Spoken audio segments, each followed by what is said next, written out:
Hey everyone, it's Misbah here on Talk with Misbah, and whoa, today feels like the world's on fire, but in that can't look away kind of way.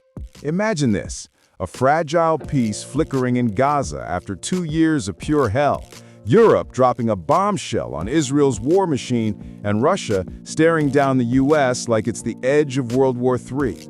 These aren't just headlines, they're the kind of stories that could rewrite maps and mess with your daily life. Buckle up. We're diving into the 3 biggest global political bombshells trending right now. No fluff, just real talk. Let's go. After 730 days of bombs, tears, and endless nightmares, there's actually a crack of light in Gaza. Israel and Hamas just shook hands, well, through middlemen, on the first phase of a ceasefire deal, announced by Trump himself. Remember October 7, 2023? That horrific Hamas attack that stole 1,200 lives and grabbed 251 hostages? Fast forward, over 67,000 dead in Gaza, families ripped apart, the whole Middle East on a knife's edge. But now, Hamas promises to free every last hostage, the living ones in just 72 hours, bodies later from the rubble. Israel pulls troops back, opens the gates for food trucks and meds. It's phased. Aid floods in now, then talks of rebuilding Gaza with international bigwigs like Tony Blair stepping in. No spot for Hamas long-term, they say, but Hamas is like, only if it's a real Palestinian government, backed by Arabs. Trump's calling it his historic win, Netanyahu's fist-pumping like it's a victory lap. And folks in Gaza, streets full of dances, moms whispering prayers. Hostage families in Israel are sobbing with relief. One said her son wouldn't be home without this. But here's the gut punch. It's just phase 1. What if governance blows up? Disarmament? That's a minefield. The UN's begging everyone to stick to it amid genocide whispers no one wants to hear. Feels like hope's knocking, but fear's got the door half shut. Heartbreaking, right? Could this end the suffering? Or just pause it? From fragile truces to fiery stands. Next, Europe's got some spine. While Gaza cheers a breather, Spain just threw down the gauntlet, voting to slam a full-on arms embargo against Israel. Yeah, you heard that. Parliament passed it 178 to 169 yesterday, turning a quick ban into ironclad law. No more guns, tech, or even ships sneaking military gear through Spanish ports or skies. Prime Minister Pedro Sanchez, he's been raging about Gaza's indiscriminate attacks. Over 67,000 gone, kids in ruins, calling it potential genocide, while nodding to Hamas's horrors too.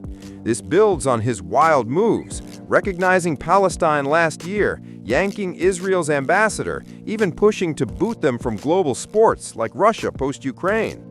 It's raw emotion watching this. Sanchez's crew barely scraped the win with far-left help, but the right screaming biased. Israel's livid, seeing it as terror's high five. Pro-Palestine voices? Fist bumps all around. A moral gut check for Europe. Ireland's nodding along, but Germany's side-eyeing the EU split. In a world that's whispered too long, Spain's yelling, "Stop the bleed!" But damn, at what cost? Trade hits? Alliances crack? It's the kind of bold that either inspires a wave or isolates a nation. Makes you wonder, who's next to draw the line?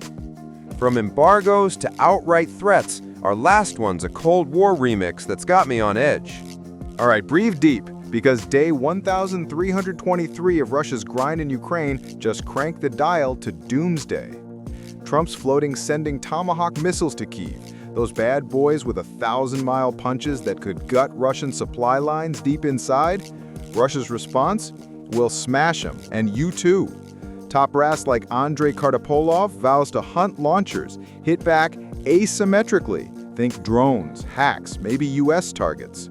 They ditched an arms pact to block this, calling it NATO's direct poke. Trump's tiptoeing. I've half decided, but tell me how you'll use them. I hate forever wars. Ukraine's begging for the edge against invaders torching their east. It's terrifying, folks. Families dodging shells, begging for power fire, while Putin's crew blusters about countermeasures. A handful of missiles? Russia shrugs, says it won't flip the field. But one slip. Cyberstorms, nuclear ghosts, the world's sweating. Feels like chess with live ammo. Ordinary Ukrainians pay the blood price for big power egos. Heart sinks thinking how this drags on. There you have it, 3 gut-wrenching shakes. A Gaza truce teetering on hope, Spain's defiant roar, and Ukraine's missile tightrope. It's a wild, weary world out there, full of fragile winds and fresh fears that hit way too close to home. What hits you hardest? The hostages heading home, Europe's stand, or those Russia threats? Spill in the comments, I read every one.